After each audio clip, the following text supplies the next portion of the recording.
Mom's call came while I was fixing a loose drawer in my tiny studio apartment. "Ray, about Easter," she began, voice sugar-coated but sharp underneath. "Don't come this year. I've invited important friends. I just can't explain your situation." No argument, no chance to defend myself, just dismissal, like deleting a bad photo. Silence stretched. I pictured her marble kitchen, crystal glasses, forks lined up to impress people who judge worth by shine.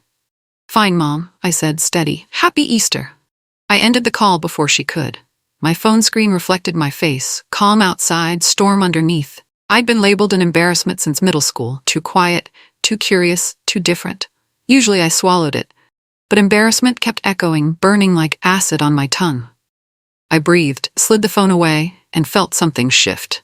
Not anger, clarity. If she didn't want me at her table, maybe it was time to build my own, bigger and louder. I opened my worn notebook, the one Mom called my fantasy diary, and wrote 2 words in thick black marker: show up. 3 days until Easter. Plenty of time to twist shame into the boldest entrance my family would ever witness. I remembered every party where she made me help in the kitchen while guests praised Becca. Those memories stacked like wood, waiting for a match. Sunday countdown, 72 hours. Becca called while I brushed crumbs off my laptop. "Mom told you not to come, right? I'm so sorry." "I'm good," I lied. "She's invited her old college friends. They're flashy. She thinks you'll feel out of place." Translation: Mom worries she will feel out of place. I pictured Becca's world. Heels, cocktail laughs, people talking stock portfolios like weather. She fit that crowd perfectly, yet never rubbed it in. "You don't have to fix this," I told her. "I tried," she said. She even cut another seat to keep the table balanced. "Like your negative space." That stung deeper than I expected.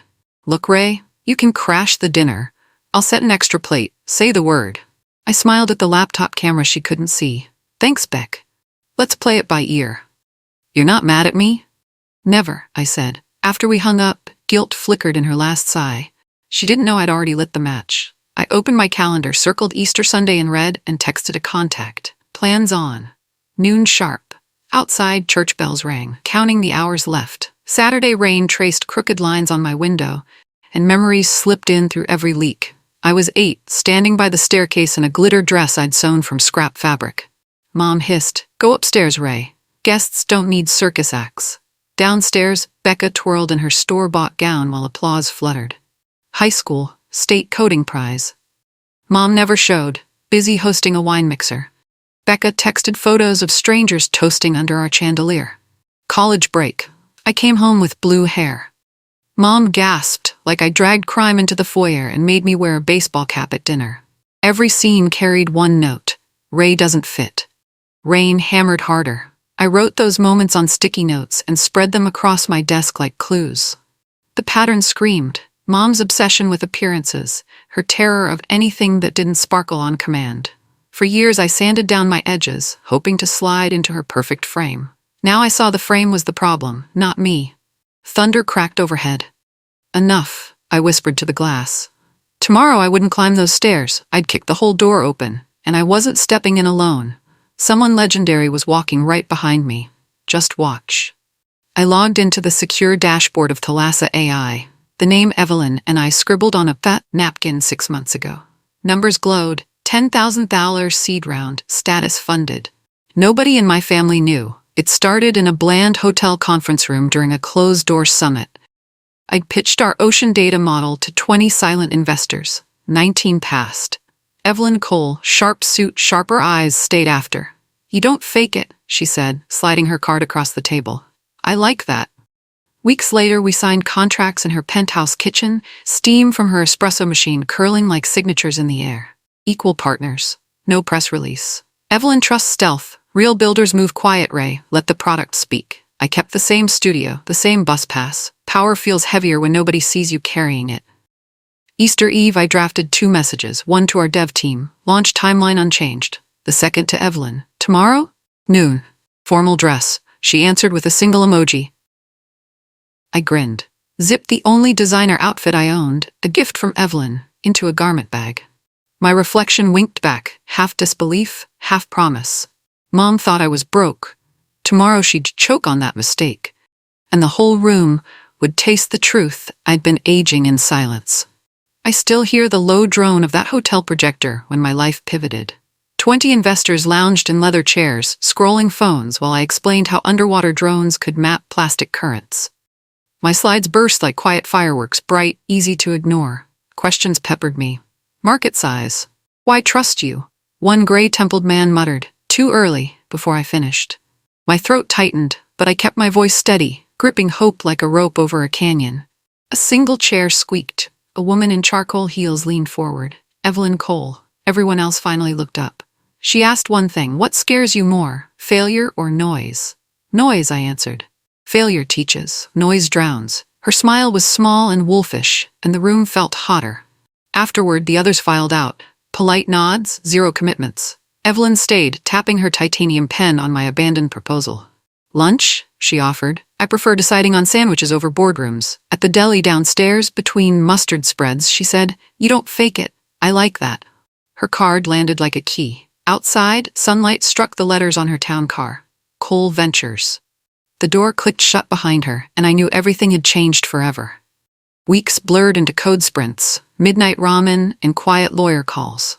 Evelyn played chess in silence, due diligence, valuation, equity splits, all behind NDAs thick as steel. I signed with trembling hands when the final figure appeared. $10 million. Zero parental applause required. Yet nothing outside my studio changed. Same peeling wallpaper, same squeaky elevator. Success lived in email chains and cloud drives, invisible to neighbors gossiping about rent. Evelyn loved the secrecy. Quiet money compounds interest and surprise, she texted. I screenshotted it and pinned the quote to my monitor like a spell.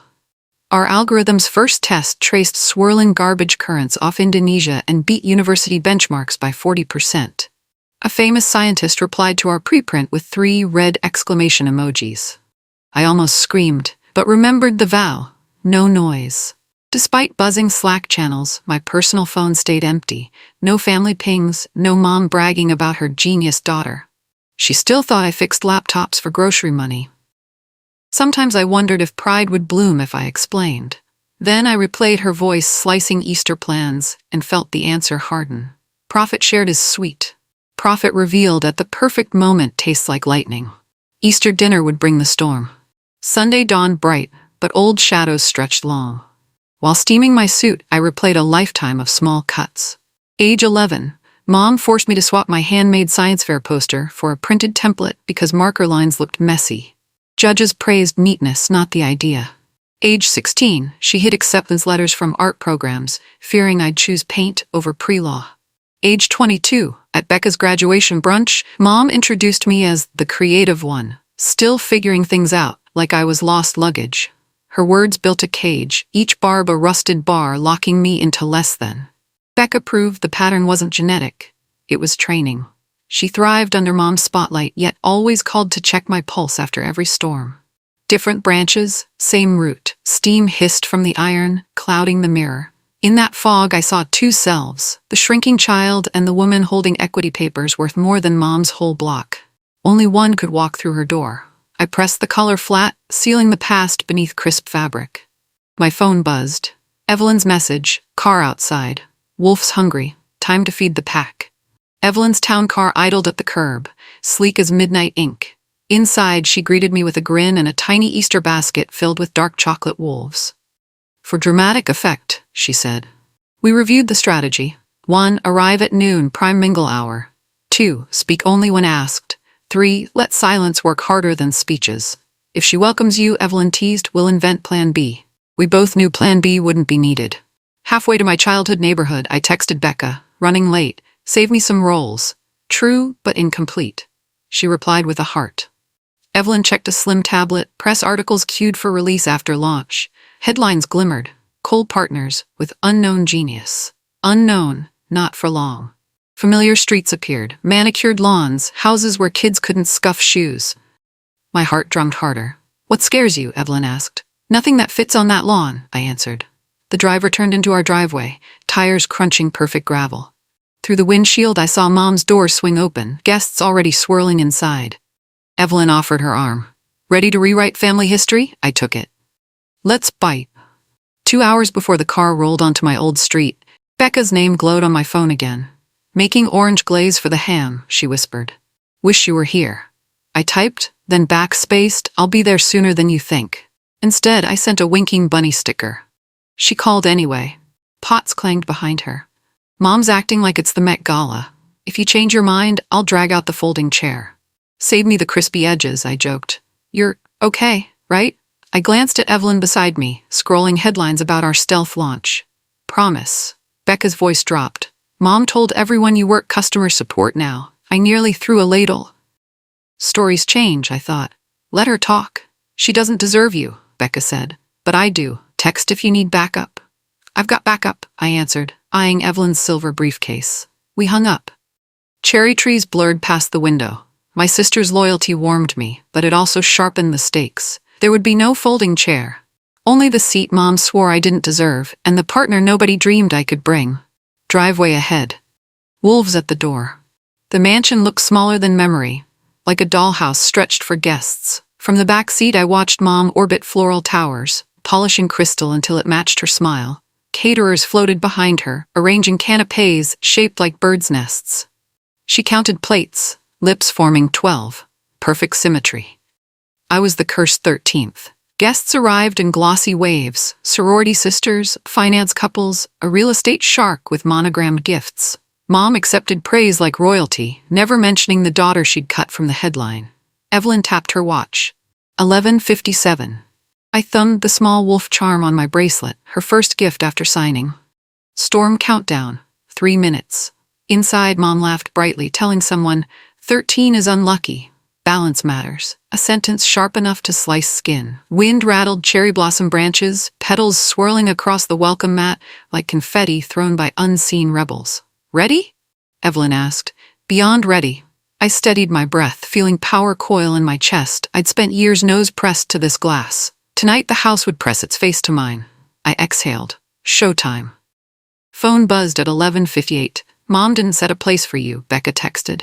She says extra chairs ruin the tableau. Tableau. The word tasted like paint thinner. She'd staged a masterpiece of exclusion.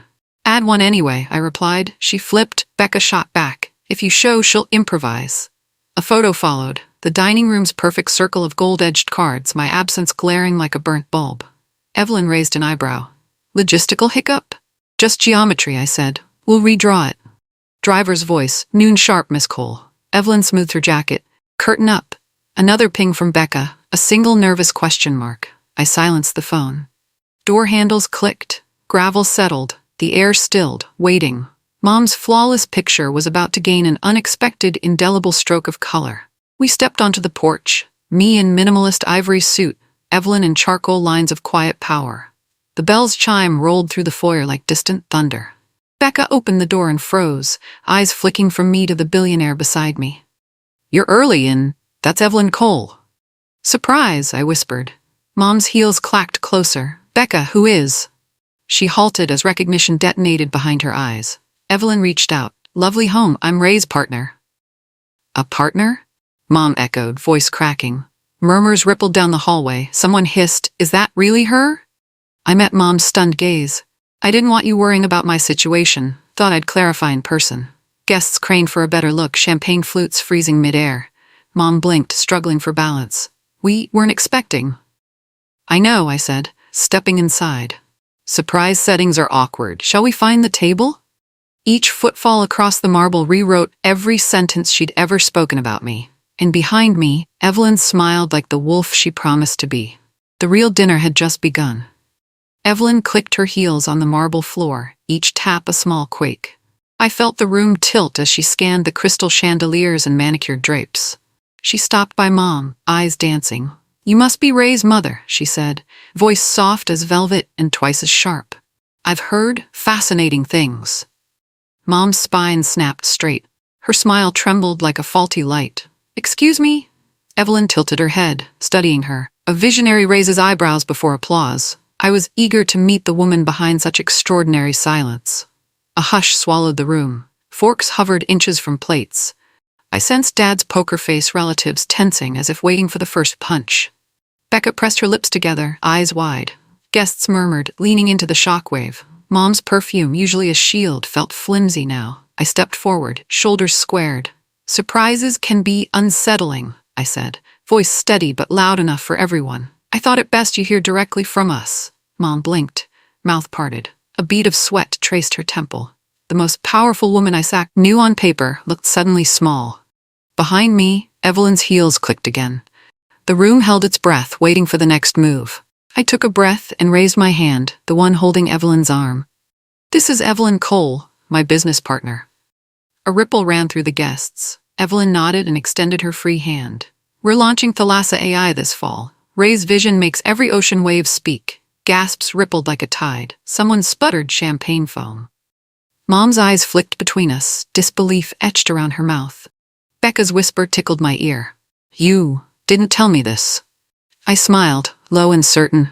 I didn't want whispers. I wanted truth. Evelyn pulled a slim portfolio from her briefcase and clicked it open. High-gloss photos of our prototype drones floated across the glossy pages, images guests recognized from business magazines. Aunt Marjorie's jaw dropped. Uncle Lionel's eyebrows climbed so high his forehead creased. Even the real estate shark looked impressed. Mom swallowed, voice cracking. Why didn't you say anything? I met her gaze. Because I wanted to finish the work before the words. Now you hear it straight from the source. Evelyn closed the portfolio with a click that sounded like a gavel. Let's sit. We have much to celebrate.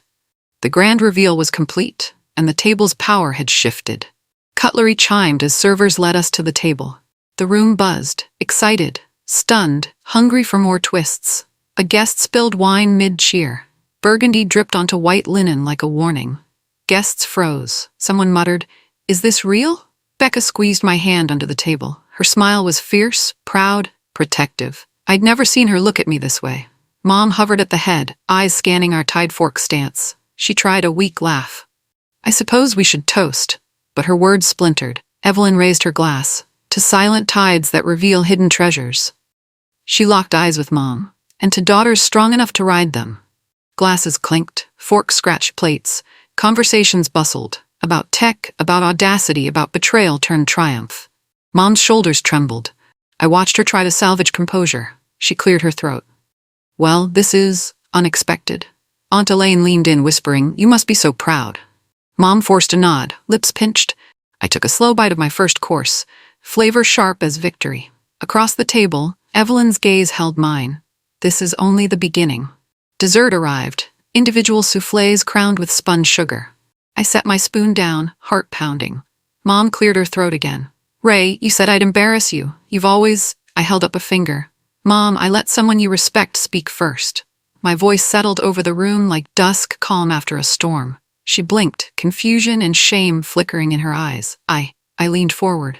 "You told me I was negative space, didn't belong, was a mistake. Tonight, I lived louder than your silence." Becca wiped a tear. Guests leaned closer, silent witnesses to my reckoning. Mom's hand shook as she lifted her own spoon. She didn't eat. She stared at us, two women forged from her judgment, stronger together. Evelyn reached across and placed a gentle hand on Mom's. "She belongs," she said, voice soft but firm. "At every table she chooses." Time stilled. Mom's composure cracked, then folded. She dropped her gaze. I exhaled, the tension lifting like spent smoke. The past evening's story had turned, and its next chapter would be on my terms. We slid into seats amid hushed murmurs and curious glances. The table's energy shifted as forks hovered and eyes refocused. My presence, once erased, now filled the room like a new anthem. Evelyn raised her glass. "To voices we've ignored and futures we're building," she toasted. Glasses clinked, echoing a promise louder than any insult I'd endured. Mom swallowed hard, cheeks paling. Aunts leaned forward, hungry for the story. Cousins exchanged puzzled looks. Even silent guests shifted, as if realigning to face our truth. I took a bite of the first course, light mushroom risotto, and felt the flavor sharpen my resolve. "This tastes like beginnings," I said softly, louder than anyone expected. Evelyn nodded. "Perfect metaphor," she agreed, voice warm. Vacuumed of pretense, our table became the new gravity center. Between courses, conversation turned to our work. Ocean cleaning drones, breakthrough data, team growth. Questions arose, then admiration. "When's your launch?" someone asked. My smile was all the answer needed. Mom stared, hands clenched under the tablecloth. She opened her mouth, but no words came. The silence was a verdict, heavier than her finest crystal. Becca reached for my hand under the table. Her squeeze was fierce, wordless support. In that grip, I found my final leap. Dessert was coming, stakes higher than soufflé. The night's crescendo still awaited. The main course cleared, leaving empty plates like silent witnesses. Mom's mask cracked as she raked a napkin between pale fingers. She mustered a voice. Perhaps. I rushed to judgment. Evelyn leaned forward across the table. Maybe you weren't listening, she said, tone smooth as polished steel. I nearly didn't, either, but Ray demanded to be heard. A ripple passed through guests. Mom's jaw twitched. She glanced at me, eyes glassy with something like regret or fear. I held her gaze, offering no forgiveness, just truth. Her voice wavered. I always wanted the best for you. The words felt foreign, hollow as an unplayed note. Aunt Marjorie's eyebrows climbed. Nobody spoke. I swallowed, heart hammering. Best doesn't mean erasing someone's power. My words fell softly but landed like stones in the hush. Evelyn reached into her purse and withdrew our proof, formal launch invitations with embossed crests and dates. She laid them before Mom. Next month, Evelyn said. You're invited. Gasps echoed. Mom's fingers loosened. She stared at the paper, mine catching up to reality. A pause stretched. Becca exhaled quietly beside me. Something shifted. Mom's facade giving way to questions she couldn't unask. The table tightened around her suddenly small world. I leaned back, chest rise steady. The storm had cracked the calm, and rain was finally coming. The dinner room emptied, laughter and chatter bleeding into hallways. I slipped away to the kitchen, where warm light and leftover candles flickered. Becca stood by the counter, eyes red. She dropped a dish towel. Ray, that was... Her voice cracked, then steadied. You were incredible. I crossed the tile floor. Thanks. My voice felt fragile, like untested wings. She wrapped me in a hug, arms tight as hope. I'm sorry I didn't fight harder. I thought telling her wasn't enough. I pulled back, searching her eyes. Beck, none of this was your fault. You believed in me. Tears spilled down her cheeks. I forgot how strong you are. She sniffed. I should have known you'd outgrow her fears. I reached up and wiped her tears. I needed you beside me. You were quiet strength. She smiled through tears. Always. I'll shout if anyone ever doubts you again. The air smelled of rosemary and roasted chicken. Outside the window, petals drifted across the porch like confetti. Becca locked eyes with mine. Mom will call. Be ready, I nodded. I'll answer. My chest warmed at her loyalty. She stepped back, linking our pinkies. Just promise me, no more fading away, I grinned. Nowhere to fade, I built my own light. Silence settled around us, a peaceful pact before the final strike. Becca's warning ping vibrated in my pocket. Mom's calling. I stared at the screen, heart thudding like battle drums. She dialed anyway. I answered, voice measured. Hello, Mom. Silence crackled. Then her voice, brittle as porcelain.